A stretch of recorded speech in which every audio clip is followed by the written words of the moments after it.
kronologis awal Jen sendiri sampai hari ini berpulang seperti apa sih? Ya, sebelumnya saya perkenalkan ya, nama saya Hasbil Mustaqim Lubi, saya sahabat Jen. Kebetulan saya dari awal menemani almarhum ya, almarhumah ya. Jadi awalnya itu Jen sebenarnya sudah pernah masuk rumah sakit ya, karena dia punya asma gitu kan, punya asma. Dia masuk rumah sakit 2-3 hari kalau nggak salah ya. Nah setelah itu dia kembali ke rumah gitu kan. Nah, tiba-tiba malamnya dia ada keluhan gitu kan, ada keluhan di pernapasannya. Nah dibawa pihak keluarganya langsung ke rumah sakit yang punya ruangan untuk merawat dia kan. Kita tuh udah cari ya beberapa rumah sakit, memang full banget, memang full, nggak ada. Saya juga udah coba telepon semua rumah sakit kan, memang lagi crowded banget gitu kan. Nah dapat pertolongan dari rumah sakit Fatmawati. Nah, namun nggak dapat ruangan, gitu, nggak dapat ruangan ICU-nya gitu kan. Bisa ditolong, cuman dikasih space gitu kan, cuman dibutuhkan pada saat itu Adi atau tante Rista dia telepon saya, cari kursi roda atau tempat tidur yang orang sakit itu. Nah kebetulan punya rumah sakit Fatmawati stoknya habis gitu kan.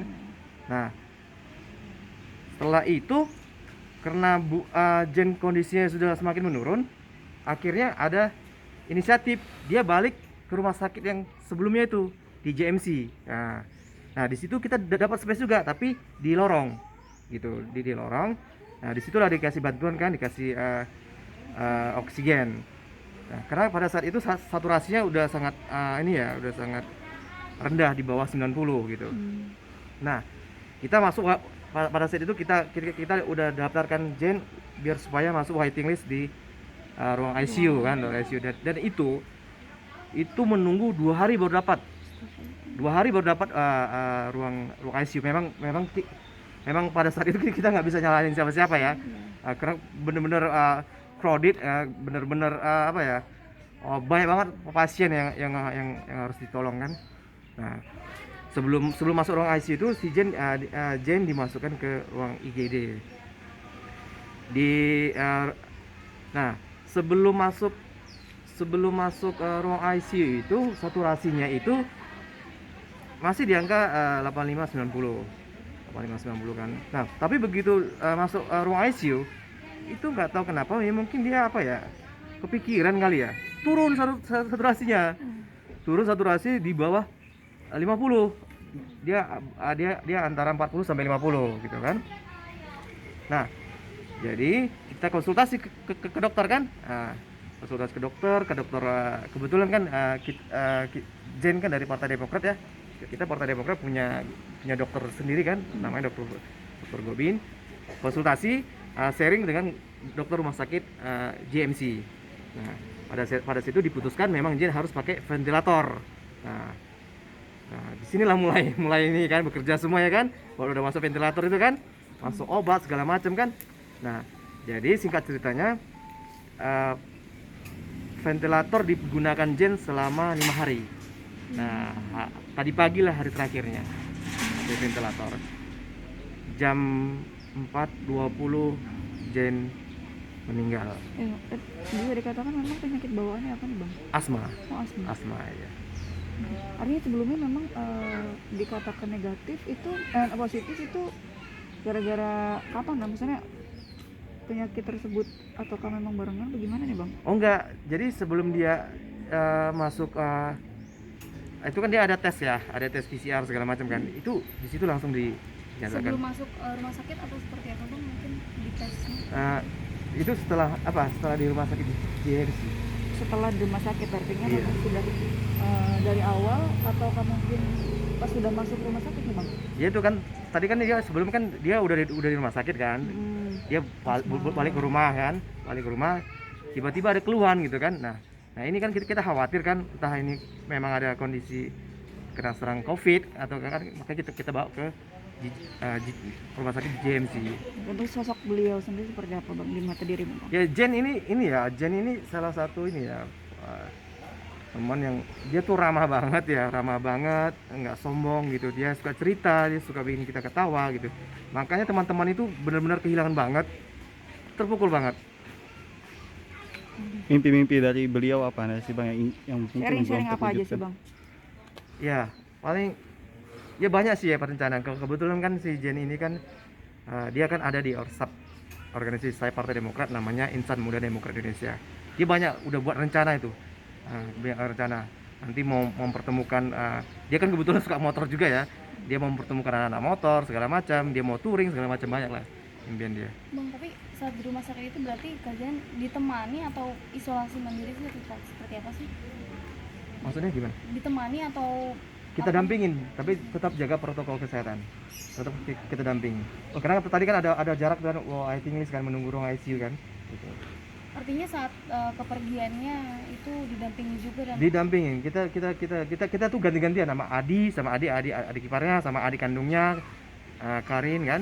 Saya ini kita cuma bertiga aja nih. Jadi ganti-gantian aja gitu. Untuk mungkin keadaan terakhir seperti apa sebelum kepergiannya itu ada pembicaraan terakhir atau seperti apa? Jadi dia dalam kondisi di ruang ICU itu kan dia udah nggak bisa ngapain ya.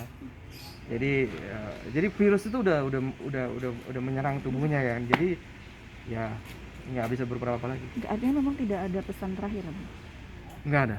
Sebelum masuk Mungkin rumah sebelum sakit masuk pun? rumah sakit atau Nggak ada ada. tanda-tanda yang diperlihatkan gitu. Tapi baru disadari oleh keluarga saat ini. Ya nggak ada tanda-tandanya. Cuman kita tadi malam itu nggak bisa tidur semua gitu. Itu aja. Jadi ini ada firasat apa gitu kan?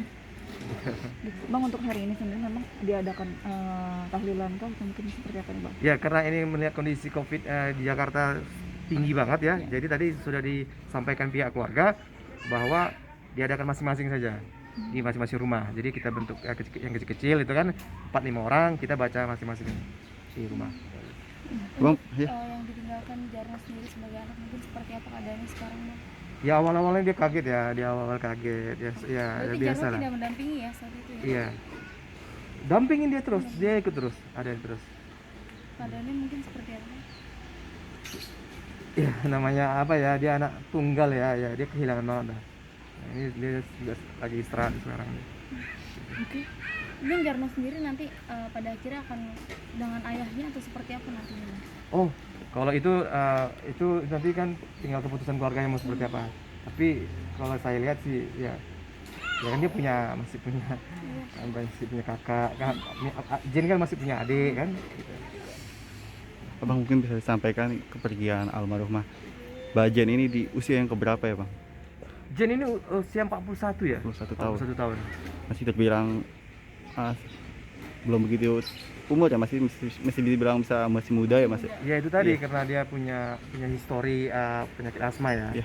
Kemarin dari pertama maksudnya masuk ke rumah sakit Bang, sampai hasil PCR swabnya keluar positif itu rentan waktunya berapa hari ya Bang ya? Ya itu kan kalau tes antigen kan cepat ya. Yes.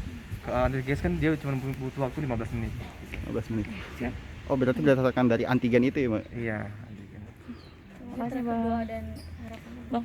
minta doa. Iya, harapannya ya kami sebagai sahabat Jen ya minta doa yang terbaik aja lah buat Jen ya. Gitu.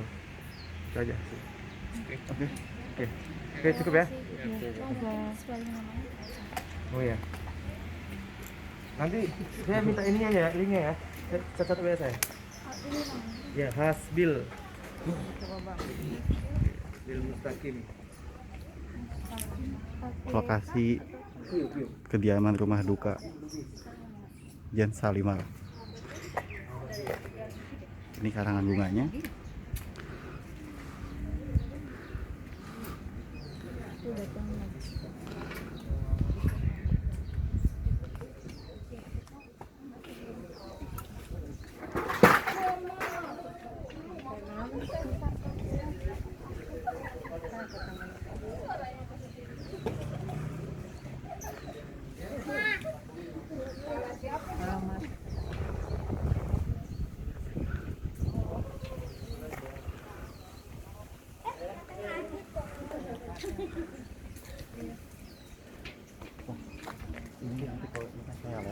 Saya langsung tayangin ke abang.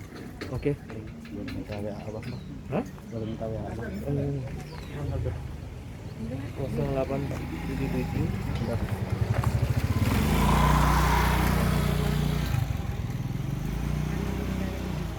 08 77 2363 2363 4054. 54. Atas nama siapa bang? Hasbil ya. Asbil sebagai sahabat. Sahabat. Makasih Oke, bang. makasih ya.